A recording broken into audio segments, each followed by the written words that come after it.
క్రీడలు స్నేహభావాన్ని పెంపొందింపజేస్తాయని senior civil judge D Nageswara Rao అన్నారు. గణతంత్ర దినోత్సవం సందర్భంగా మెట్పల్లి బార్ అసోసియేషన్ ఆధ్వర్యంలో ఆదివారం క్రికెట్ పోటీల్ని నిర్వహించారు. క్రికెట్ పోటీలను senior civil judge D Nageswara Rao, junior civil judge Arun Kumar cricket పోటీలను ప్రారంభించారు. ఈ సందర్భంగా senior civil court judge Nageswara Rao మాట్లాడుతూ, న్యాయవాదులు మరియు న్యాయమూర్తులు క్రీడలు ఆడటం పట్ల మానసికంగా ఉత్సాహంగా కొనసాగుతారని మరియు గెలుపోటములు స్పోర్ట్స్ స్పిరిట్ గా తీసుకుని క్రీడాకారులు ఆడాలని కోరారు. న్యాయవాదులు ప్రాక్టీస్ లో బిజీగా ఉండటం వల్ల క్రీడలు ఆడటంతో మానసికంగా ఉల్లాసంగా ఉంటారని తెలిపారు. మరియు బార్ ప్రెసిడెంట్ న్యాయమూర్తుల జట్ల మధ్య పోటీ జరగగా ఫైనల్ మ్యాచ్ లో బార్ ప్రెసిడెంట్ జట్టు విజయం సాధించింది.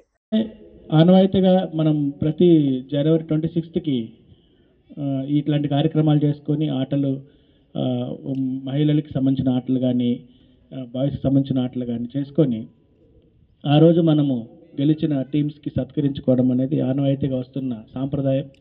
అందులో భాగంగా ఈరోజు ఈ కార్యక్రమాన్ని నిర్వహించడం అనేది చాలా ఆనందదాయకంగా ఉందని మనస్ఫూర్తిగా అభినందిస్తూ ఈ కార్యక్రమాన్ని ప్రారంభించవలసిందిగా కోరుతున్నాను. Thank you very much.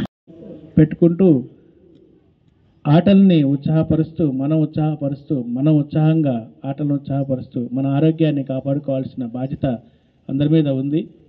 అందుకు ఈరోజు ఒక మూల స్తంభంగా మన మెట్పల్లి బార్ అసోసియేషన్